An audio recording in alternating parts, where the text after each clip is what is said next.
Krisis yang dirasakan oleh Barcelona memberi dampak signifikan pada klub tersebut pada awal musim 2021-2022.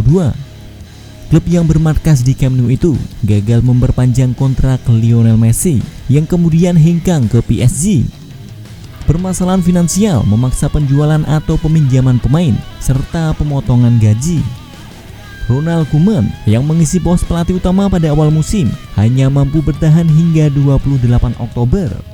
Secara mengejutkan, Xavi didatangkan kembali untuk menjadi pengganti. Beberapa bulan kemudian, Joan Laporta kembali menjadi presiden setelah memenangkan proses pemilihan. Kembalinya kedua sosok itu menjadi kunci bagi kebangkitan tim senior pria FC Barcelona. Ini dia ulasannya. Yuk mari kita bahas. Ceki bro.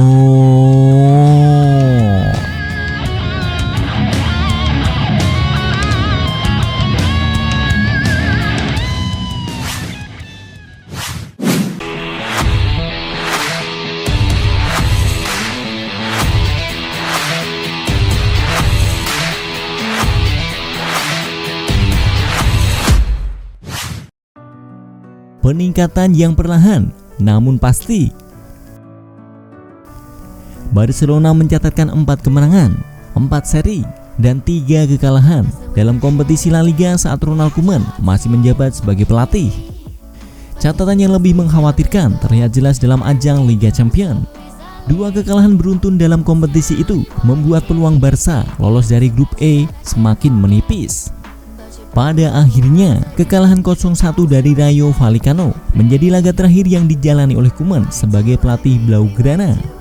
Sergi Barjuan ditunjuk sebagai pengganti. Barjuan memimpin Barca mendapatkan 2 hasil imbang dalam laga La Liga dan 1 kemenangan dalam ajang Liga Champions. Xavi kembali untuk menjadi pelatih utama dan sejauh ini memberi dampak yang diharapkan. Secara perlahan namun pasti, Barca mendapatkan hasil yang lebih baik.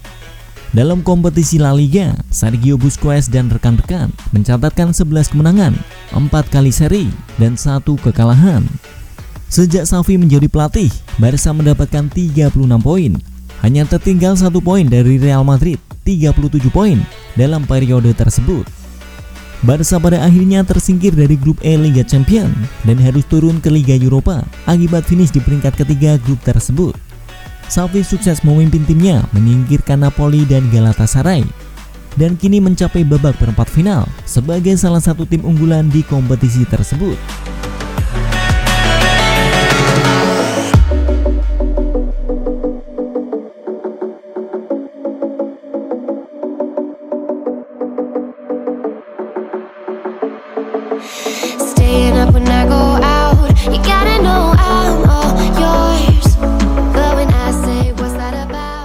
Perubahan kebijakan rekrutmen yang signifikan.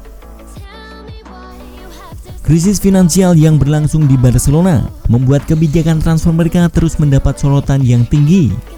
Pada awal musim 2021-2022, La Liga menetapkan batas pengeluaran sebesar 97 juta euro.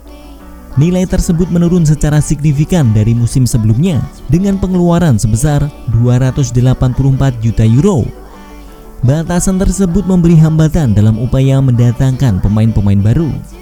Walau demikian, kebijakan darurat diterapkan dengan menyepakati kontrak yang meliputi pemotongan gaji dengan beberapa pemain.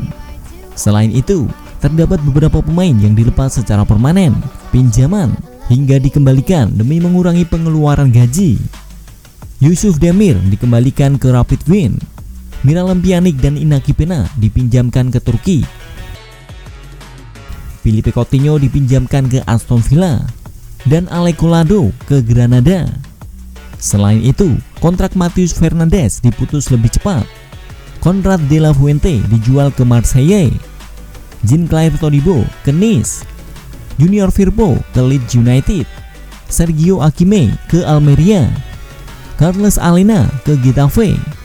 Ilaik Moriba ke RB Leipzig dan Emerson Royal ke Tottenham Hotspur. Saat bursa transfer Januari 2022 dibuka, Barca memiliki ruang yang memadai untuk mendatangkan pemain-pemain baru. Dani Alves dan Pierre-Emerick Aubameyang direkrut dengan status bebas transfer. Ferran Torres didatangkan dari Manchester City. Sementara Adama Traore dengan status pinjaman datang dari Wolverhampton Wanderers. Keempat pemain tersebut mampu memberikan dampak yang diharapkan sejauh ini. Peran Joan Laporta sebagai presiden dan Matteo Alemany sebagai direktur sepak bola tidak dapat dianggap remeh sebagai keberhasilan rekrutmen ini. Secara khusus, Alemany memiliki pengalaman beroperasi dalam kondisi krisis ketika menjabat di Valencia. Sedangkan Laporta sejauh ini dapat menunjukkan citra bahwa Barca akan segera bangkit.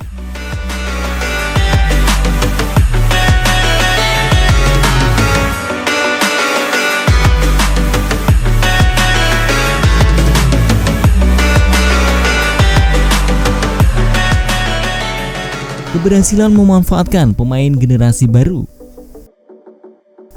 Status La Masia sebagai akademi yang ideal untuk perkembangan pemain muda memudar dalam 6 hingga 8 tahun terakhir. Ambisi untuk membangun tim super dengan mendatangkan berbagai pemain bintang tidak hanya membuat neraca keuangan Barca rusak, tetapi juga merugikan akademi klub tersebut. Kini terdapat upaya yang nyata untuk memanfaatkan pemain-pemain muda yang memiliki potensi tinggi. Kesempatan bermain diberikan kepada pemain-pemain seperti Nico, Gavi, Ferran Jutgla, S. Abde, hingga Elias Akoma. Walau terdapat tingkat kesuksesan yang beragam, waktu bermain yang diberikan kepada pemain-pemain yang lebih muda juga memberikan dampak positif, mengingat beban yang dirasakan bintang muda seperti Pedri dan Ansu Fati berkurang.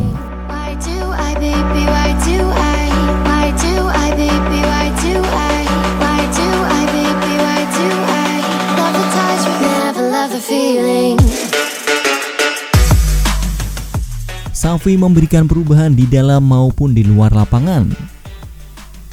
Xavi kembali ke klub yang memberi kesuksesan tinggi dalam karirnya sebagai pemain yang kini berada dalam kondisi krisis.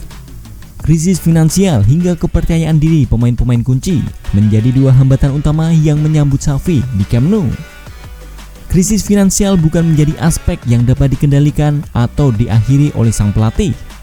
Sementara dari sisi lainnya, Xavi berhasil memberikan pengaruh yang signifikan.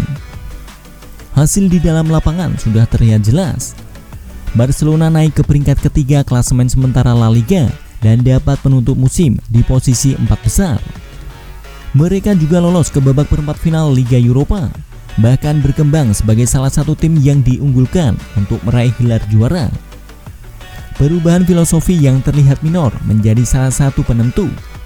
Barca saat ini nampak lebih mengutamakan permainan intensitas tinggi dan tidak segan memanfaatkan umpan silang dibandingkan upaya mengendalikan laga dengan penguasaan bola yang lebih tinggi. Xavi juga sukses membangkitkan karir beberapa pemain yang signifikan, yaitu Pierre-Emerick Aubameyang dan Ousmane Dembélé. Aubameyang kini menjadi sosok yang diandalkan di lini depan setelah dicoret dari skuad Arsenal dan kontraknya diputus. Sementara Ousmane Dembélé yang sempat dicemooh oleh supporter Barcelona terkait penolakan untuk memperpanjang kontrak, kini kembali menjadi salah satu sosok kunci di sisi sayap. Pengaruh di luar lapangan juga diberikan oleh Xavi. Dilansir dari The Athletic, peningkatan kedisiplinan sudah diupayakan dengan adanya 10 peraturan baru yang harus dipatuhi. Performa, kedisiplinan, kekompakan meningkat akibat adanya perubahan beberapa peraturan. Upaya peningkatan kebugaran pemain juga terus dilakukan setelah adanya rekam jejak cedera yang buruk dalam beberapa tahun terakhir. Perubahan juga dilakukan dengan mengganti hotel yang digunakan. Selain mengurangi pengeluaran, pemain juga diminta untuk sadar bahwa mereka harus lebih disiplin. Kemenangan telak dalam laga El Clasico atas Real Madrid menjadi bukti yang signifikan. Xavi berhasil membaca perubahan yang dilakukan Carlo Ancelotti akibat absennya Karim Benzema dan Ferland Mendy dengan tepat, sehingga Pierre-Emerick Aubameyang dan Ousmane Dembélé dapat bersinar. Bahkan Sergio Busquets yang dapat disebut sudah melewati masa performa prima tampil maksimal pada pertandingan ini. Masa depan Xavi sebagai pelatih Barca dapat dikatakan cerah, dan kemenangan ini menjadi simbol yang penting di era baru Barcelona.